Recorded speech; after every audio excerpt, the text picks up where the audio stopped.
आजकल एक बड़ी ही चर्चा जोरों पर चल रही है कि वो जो सिया गोयल करके लड़की है जिसने अपने फियांसी का धक्का देकर ऊंचाई पर ले जाकर अपने बॉयफ्रेंड के साथ मर्डर कर दिया, कत्ल कर दिया। ये एक बहुत बड़ी चर्चा का विषय है और लोगों में बड़ी ही घबराहट है इसको लेकर के।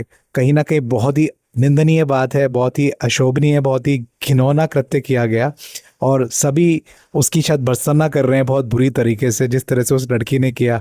मतलब ऐसा क्या था? मतलब ऐसा था तो खुद मर सकती थी। ऐसा था तो उससे लड़के से बात करके स्ट्रेट बोल सकती थी, भैया ऐसा ऐसा है, मैं नहीं करूँगी शादी। घर में जाके ओपन बता सकती थी। मतलब किसी को मार देना, ये क्या हुआ? मतलब कुछ समझ में नहीं आ रहा। आज से कुछ दिन पहले भी हम लोगों ने पढ़ा कि इंदौर में वो एक लड़की है जिसने कि आसाम में जाके अपने होने वाले हस्बैंड जो फैंसी थे उनका कत्ल कर, शादी शायद हो गई थी उनकी या ऐसा कुछ, उस समय उन्होंने उनका मर्डर कर दिया। ऐसे ही सेम जो आपने पढ़ा कि पीछे एक ड्रम में डालने वाले भी एक दो किस्से सुनाई दिए।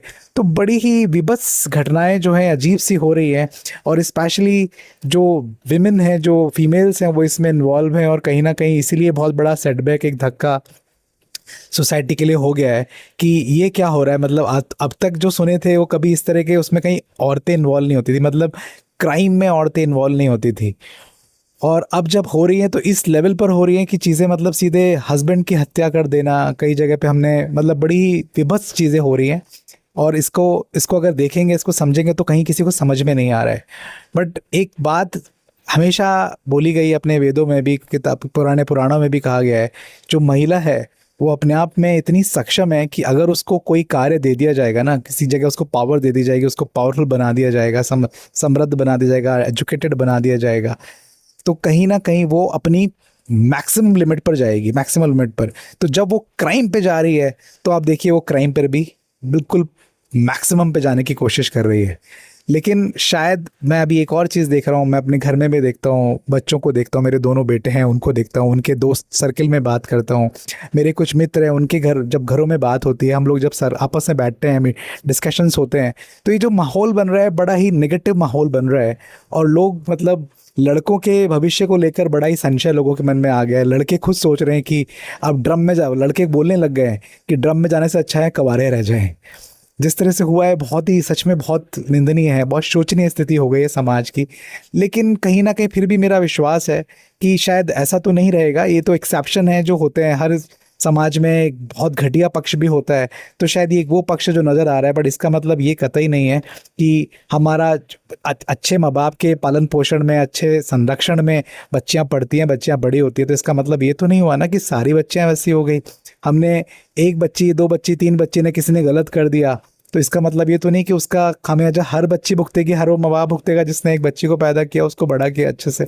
तो कहीं ना कहीं थोड़ा विश्वास रखिए, थोड़ा ट्रस्ट करिए, अपने आप पर ट्रस्ट करिए, अपने ऊपर वाले पर ट्रस्ट करिए। ये समाज है, ये ऐसे इस तरह से नहीं है कि रातों रात चीज़ें इतनी ख़राब हो जाएंगी, इतनी विकृत हो जाएंगी कि ख़त्म ही हो जाएगा। ऐसा नहीं होगा कुछ भी। ये एक्सेप्शंस हैं जो हम हमेशा रहते आए हैं। अभी ये जो उदाहरण है ये हमने थोड़ा, चूंकि कभी शायद सुने नहीं थे और अचानक से सुने हैं, थोड़ा अजीब से लग रहे हैं, समझ में आ रहा है कि ये बहुत, सच में वाकई बहुत घटिया चीज़ें हैं। लेकिन आप अपने मन में विश्वास बना के रखिए। ये जो प्रकृति है ये अपने आप को खुद संभालती है। और शायद कहीं ना कहीं आपका ऊपर वाला उस पर ट्रस्ट रखिए, नाम जप करिए, मंत्र जाप करिए, अपने ईष्ट को बोलिए, आपकी सभी चीज़ें ठीक होगी। जैसे आज तक होता है, हमारे माँ बाप का हुआ, हमारा हुआ, हमारे पीछे हमारे जो फोर फादर्स थे उन सब ने इतनी अच्छी ज़िंदगी जी, तो ऐसे ही हम लोगों की भी ज़िंदगी होने वाली है। आप घबराइए मत। मेरी स्पेशली यूथ से, जो स्पेशली लड़के हैं या जो लड़कियां हैं जो अपने भविष्य को लेकर संशय बना रहे हैं इन सब चीज़ों को लेकर, उनसे एक स्पेशल गुजारिश है कि कहीं ना कहीं सब छोड़िए। आपका भविष्य समृद्ध है, सुरक्षित है, कुछ नहीं होगा ऐसा। ये ठीक है, आप अपने आप को थोड़ा, बस आजकल एक चीज़ जरूर है, कई बार चीज़ें अपन समझ नहीं पाते तो अपनी, you just keep your ears and eyes open every time. But हाँ, धीरे धीरे धीरे धीरे आपका चीज़ें आपके कंट्रोल में आ जाएगी और आप एक खुश जीवन जी पाएंगे। अपना ख्याल रखिए। Thank you so much. जय सिया राम।